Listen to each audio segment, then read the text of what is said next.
Good evening, guys. Just put in a YouTube today, just in regards to the note for 1.4 that will be dropping over the next couple of days, starting with the new updates that are coming through for just card updates, champion updates, the new modes that are coming through, just all the good stuff really that's going to be happening, which is what we've all been looking for.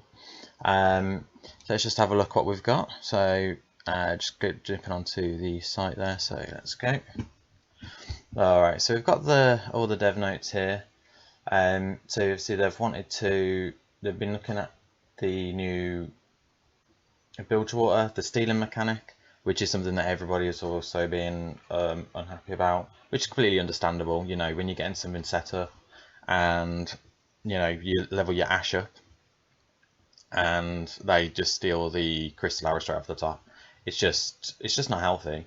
So let's just run through the notes as they are. So there's a new mode which could be Gauntlet. So Gauntlet's a limited time competitive modes with unique deck building. So this first one, I think they're starting on Friday. It's going to be the normal deck building, such as like normal deck building. So it's just your standard decks basically, because they want to get it all worked out first. Once they've done this, the following week, which will be on the 3rd of July, they're going to be looking at the singleton. So you'll run a deck, which is what we call Highlander, and it has a one-off of 30 cards in it. 40. Yeah, 40, sorry. So it's one card, no more of that one. So if you've got a Mystic Shot, you can run one rather than 2 to 3. Or champions, you can run one of the champions rather than running 3. So this is good. So the ranked rewards and the new season will also start from the 24th of June. So from tomorrow, the ranked performances will be reset. So Masters accounts will go down 8 divisions, which I think will put me in Plat 4. Diamond and Platinum go down by 7, Gold and Silver down by 6 divisions, and then Bronze and Iron will just go down to Iron 4. These are the fancy new emotes there, not emotes, icons that are coming with it, which are pretty nice. I'm going to be getting this fancy coloured one over here, although this one looks a little bit better to be honest, but we all know this one's going to be the best one. They're also updating the Masters ranked system, so currently it's being based on how much MMR you have. So there's times where I've played and I've lost a game and I've gone up a tier rather than going down, which doesn't make sense. So they're not going to be changing it. You'll be playing against people with relatively the same MMR that you have usually. And then when you win or lose the match will dependent on how much LP you've got. So you'll go down or up on your LP, which will then determine your rank. So the more you win, the more LP you're going to gain and so on. So there's some more card updates as well. I did look at this just before we come through. These are some pretty big updates to be honest. And I think it's going to, like part of it is due to try and get Freljord a bit more proactive, I suppose is the word. Because it has become more of a secondary class, unfortunately. So first on our list is Darius. So when he levels up, rather than just having 5 HP, he's going to be going up to 6. So he goes from I can't remember what his first update is. I think it's a 5-4 or a 6-4, and then he goes up to a 10-6 now, rather than a 10-5. And that 1 extra HP is quite huge, to be honest. It will make a larger difference. You should see that a little bit more. So Darius probably get played a bit more. Anivia, I'm actually quite excited for this one because Anivia has fallen off considerably, unfortunately. So reducing her cost down to 6 is pretty significant because being able to get her down 1 turn earlier and deal AoE every turn is pretty big. So they've compared it to things like Nautilus and Karma. I say Nautilus, you have to go deep and he becomes a 13-13. That is a massive power spike, but you also like dip in your deck quite a lot. But Karma has the same sort of level cap, so she levels up due to hit in max mana, and Anivia also has the same thing, but Anivia's stat costs are a little bit weaker, but it's understandable for the effects of the two. So yeah, just this adjustment should hopefully see a little bit more of Anivia. To be honest though, I'm not entirely sure under the current meta that this will actually change whether we see her or not. Braum, this is probably one that I'm actually super excited about. So Braum is in cost is increasing from 3 to 4, but he's gaining 1 power, which is pretty big. So at the moment he's a 0-3, no sorry, a 0-5, and when he's on the board he has almost no presence. You're not bothered about units hitting into him because they're not taking damage, they're not dying. So they've increased his power from 0 to 1, and they've also added now, so the first time that he survives damage, this is pre-level, summon a mighty pyro. This is really big. So when he's now tanking stuff, rather than just tanking it so you survive a certain amount of damage and then level up and then you get this effect, you are now tanking the damage and you're getting a 3/3 pyro out of it, which also costs 3 and is overwhelmed. So just by blocking, if let's say you do this over 2 turns, you block 2, you've really got your mana back from Braum straight away, which is absolutely huge. In his pre-form, he only gets the first time. So first time he survives damage, you'll summon a Pyro, where if you do it again in the same turn, you won't get it again. But on his level up, which is now going to be a 2/6, so his power now is going to be a 2/6 rather than a 0/7. He will still take, when he still takes the damage, you will summon a Pyro, but he's getting some damage. He's getting a nice little power increase, which is really, really nice. This should allow Braum to play a lot more. You'll probably see a lot more Vladimir decks because of this now. I think that this is a really, really nice change. Super Mega Death Rocket. So this is created when Jinx has leveled up, and you have fully discarded your hand. So rather than it costing 2 and being a slow, it's now going to cost 1, which is quite a nice buff, to be honest. So the next one is followers and spells. So Genevieve Elmhart is getting a buff. So currently she's a 6 cost 4/4. When summoned, give other allies +1/+1. She's scout and has the challenger effect. When her buff is going to be 5 power and 5 health, which just that becoming that extra 1/1 is better. So 6 mana 5/5 instead of 6 mana 4/4 sounds a lot better and a lot more. She'll have a bigger impact when she's played, basically. This is a nerf now that we've all been looking for, and this is Unyielding Spirit. Unyielding Spirit, it's just not a fun card to play against, especially when they just go, right, turn 5, they just dump the card down, and is it turn 5? Yeah, turn 5, you literally have 5 mana, and then you swing in with like your Fiora or Karma, whichever. Oh no, Karma you wouldn't have down on turn 5, but for argument's sake, and it doesn't take damage, doesn't die. There's no interaction with that card, and it was a burst spell. They've now changed it to a fast spell, so this means that you can now counter that spell. It's still going to be really strong, but I don't think you're going to see as much play of it. You're not going to want to sort of play this card on turn 5 when people have got things like Deny, Will of Ionia, things like that. It's 8 mana down the drain, so this should see a lot less play. I think at the moment people will run 2 to 3 of it in a deck, and I think you'll probably run 1 to 2 of this now, just because it's not going to be as good. When it goes off, it's still going to be the most frustrating card in the world, but it gives you something to play around. Like you're going to fast is such a huge nerf for such a strong effect. So Basilisk Rider is getting a health increase, so he's just going from 2 to 3.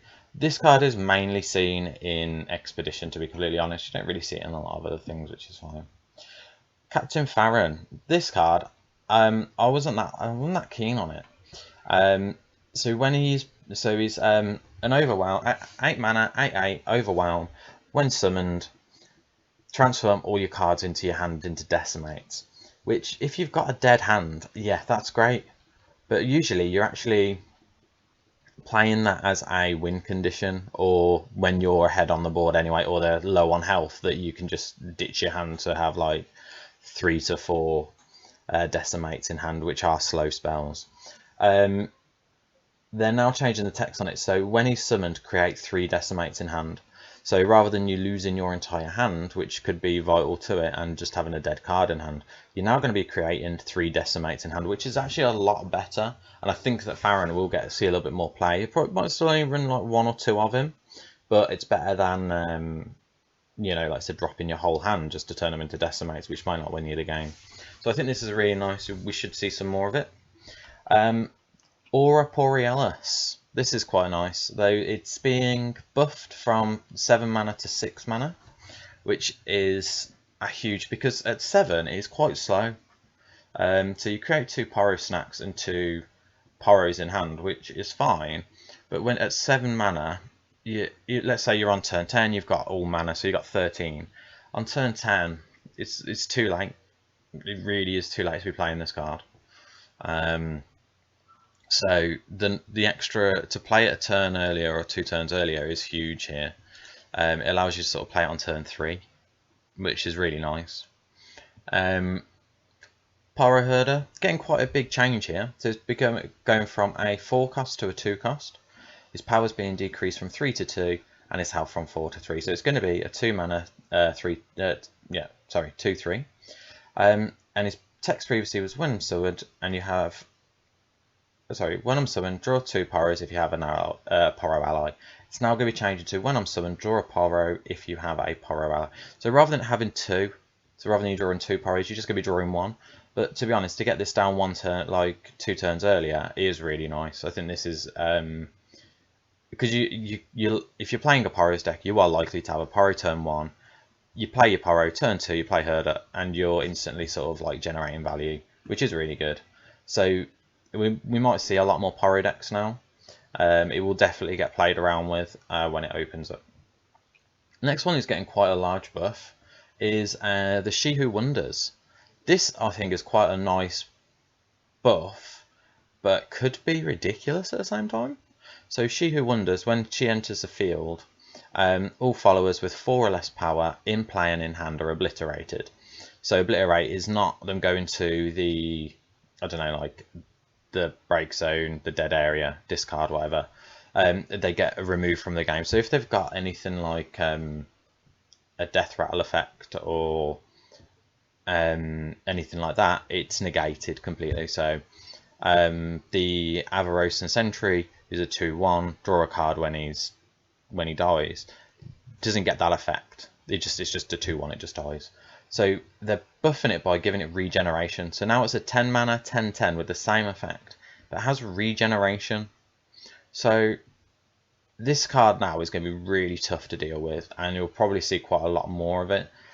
I mean, for 10 mana, it's still a large amount to pay, but you can still play around it. The effect is strong enough to play around it, which is quite nice. They Who Endure is getting a slight nerf, so rather than being a 6 cost, it's now going to be 7. So unless you play it on turn 10, you're not going to be able to play They Who Endure and Atrocity in the same turn as sort of like insta win. So it is quite a nice little nerf, and it will make it harder for decks that sort of revolve around They Who Endure to sort of play around it, but it will still see a lot of play because it's still a really good card. You know, when you're paying 7 mana for like a 20/20 with Overwhelm, it's still really, really good. Okay, so next one, Ren Shadowblade. So Ren Shadowblade at the moment is an 8 mana 6/4. When the enemy summons a follower, grant it ephemeral, which seems really, really strong. Let's see, they play a follower and it just instantly dies that turn because it's not going to have any additional effect. But the size of the cost on it and things, it just wasn't really that playable, or building decks around them was quite difficult. So I think it's kind of getting a buff, to be honest. So the text now is showing, so it's going to become a 4 mana 3/3. It's going to gain a quick attack, and when strikes, create a Shadow Fiend in hand. So you're going to get a little 1 mana 4/3 with ephemeral. So this can make it quite aggressive quite nicely, and I think we might, if you're playing a Hecarim deck and you decide to go through with Ionia, this could work quite nicely, to be honest. So yeah, this is quite. I think this is more of a buff than a nerf in itself, because people will always try and play around the follower to ephemeral.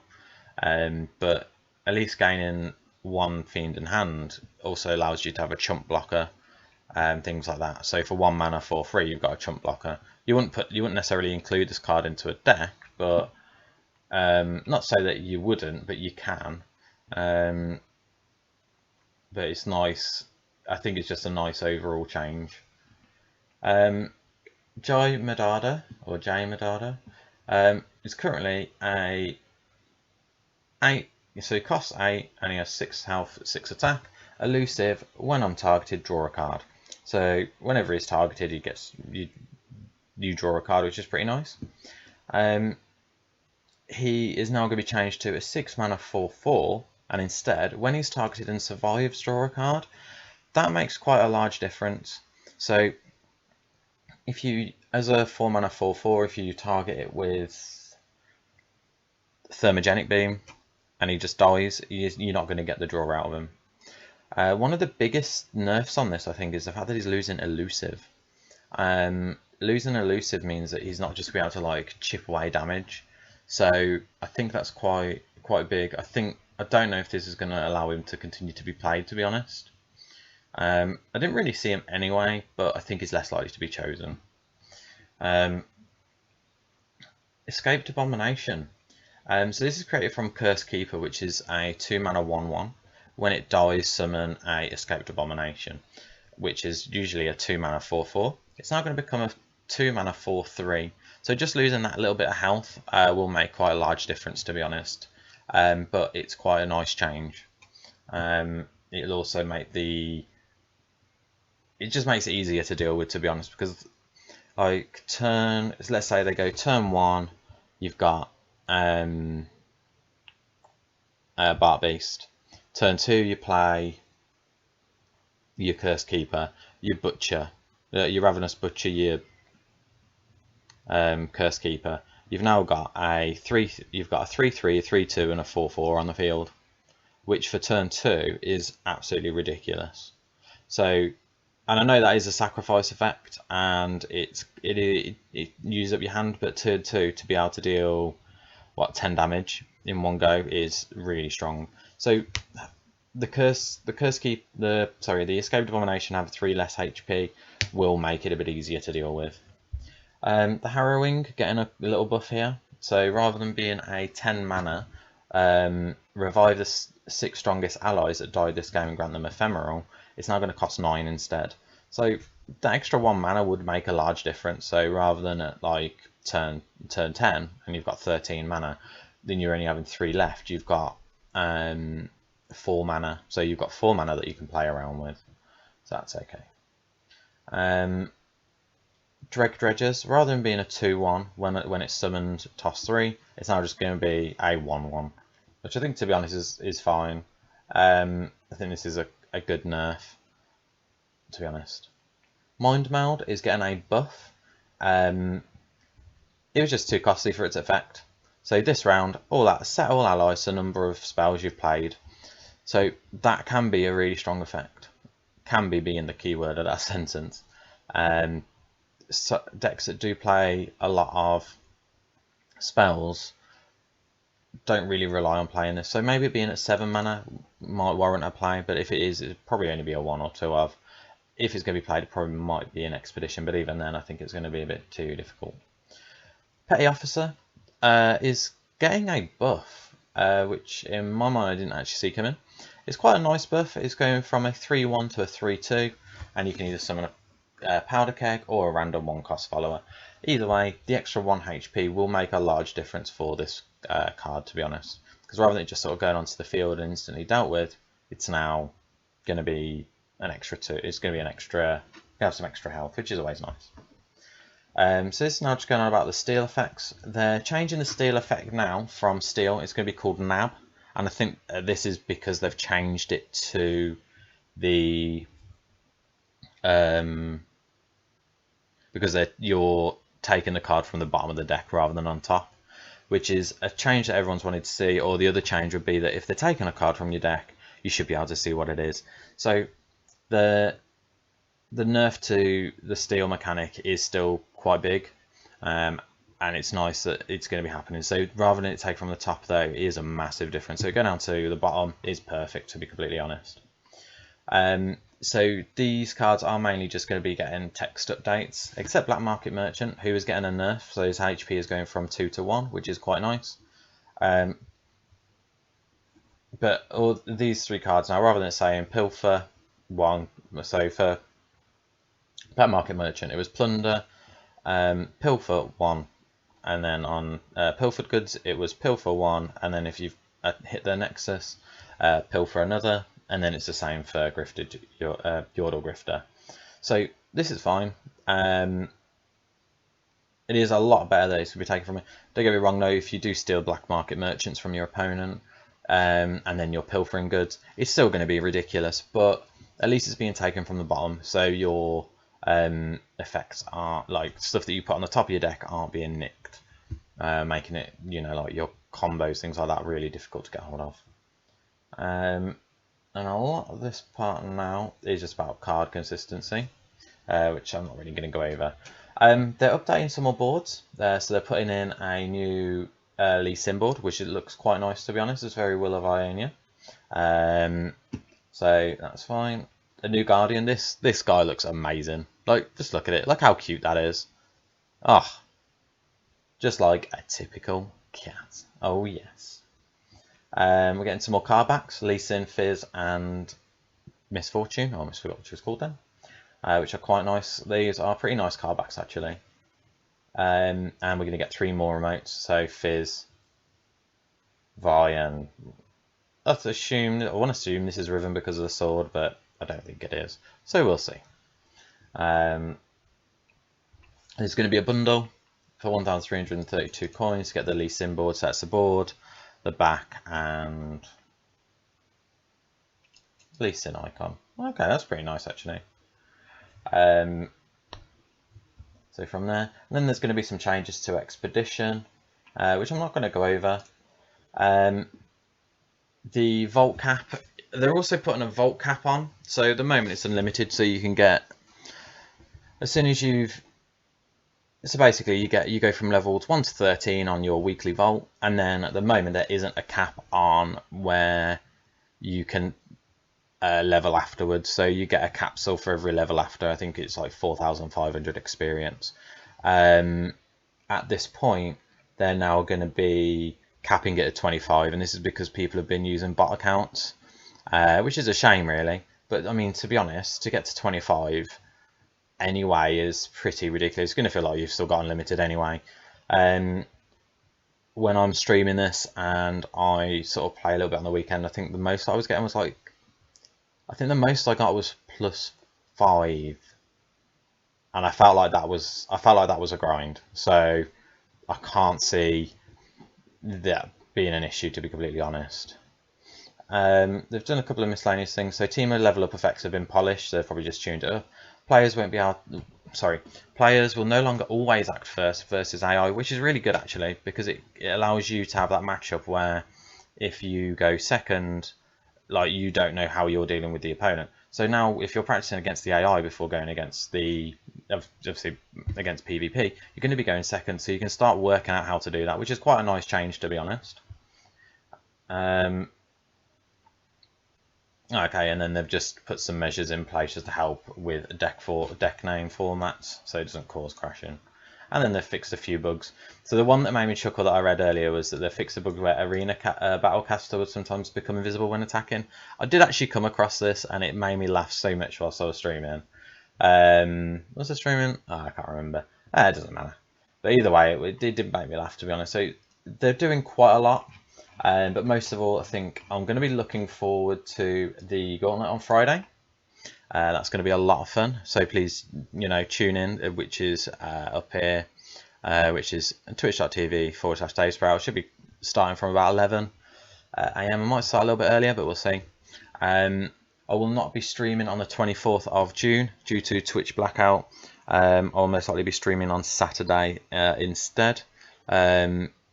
So have a look on my Twitch channel for the link just to get yourself updated in terms of what that is all about. I think it's a great thing to be pushing, and it's great that people are coming forward, but something needs to be done in regards to the situation.